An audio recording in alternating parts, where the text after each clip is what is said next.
Historical acquisition, force, conquest, and settlement. The Lockean justification.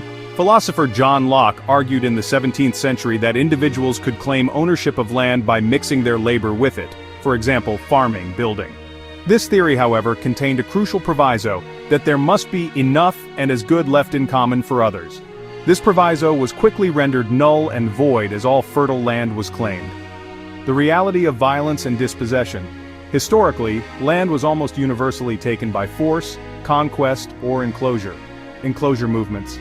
In Britain and Europe, common lands used by the public for centuries were fenced off, enclosed, by wealthy landowners between the 16th and 19th centuries, privatizing them for private profit and displacing peasant populations. Colonialism. In the Americas, Africa, and Australia, European settlers imposed their concepts of private property through military conquest, treaties, and doctrine. For example, the doctrine of discovery.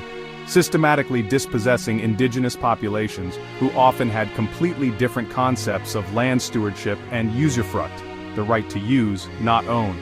Legal codification, the state's role. The authority to charge for land, that is, to rent it or claim its economic value, is fundamentally backed by the state's legal system and its monopoly on violence. Title deeds and property law. A deed to a piece of land is not a natural object, it is a piece of paper enforced by courts, police, and registries. The state guarantees your exclusive right to use that land, and will use its authority to remove trespassers. The social contract argument. Philosophers like Thomas Hobbes and Jean-Jacques Rousseau argued that individuals consent to a social contract, surrendering some freedoms to a sovereign authority, the state, in exchange for order and the protection of their rights, including property rights. In this view, the state's authority to enforce land ownership is derived from the collective, albeit often implicitly. Economic rationalization, the argument for efficiency. Modern economics provides a utilitarian justification for private land ownership, though it is a description of effect, not an origin of authority. The tragedy of the commons. Economist Garrett Hardin argued that a resource owned by everyone, a common, is cared for by no one, leading to overuse and depletion. The economic argument is that private ownership creates an incentive for the owner to maintain and improve the land's long-term value, leading to more efficient and productive use. Critique of this view. This has been heavily criticized, notably by Elinor Ostrom, who won a Nobel Prize for it, who demonstrated that communities are perfectly capable of managing common resources through collective agreement and social norms without privatizing them. Alternative views and systems. Your question implies there are other ways to relate to land, and there are.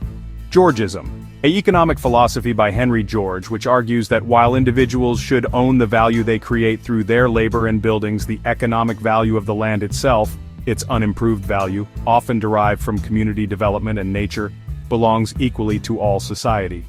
He proposed a single tax on land value to recapture this value for the public good, thereby eliminating the need for other taxes and reducing speculation. Indigenous land stewardship.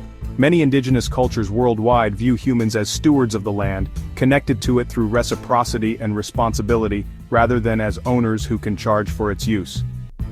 Usufruct rights, a legal concept that grants the right to use and derive profit from property that belongs to another person, as long as the property is not damaged. This separates use from ownership. Conclusion. A human construct, not a natural law. No one gave this authority in a moral or natural sense.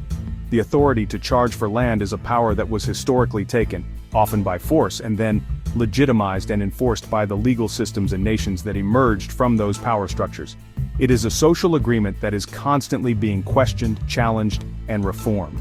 The question of whether this agreement is just or whether alternative systems, like common ownership, land value tax, or stewardship models, would better serve humanity and the planet, is one of the most important political and economic debates we can have. Your question challenges the very foundation of that agreement.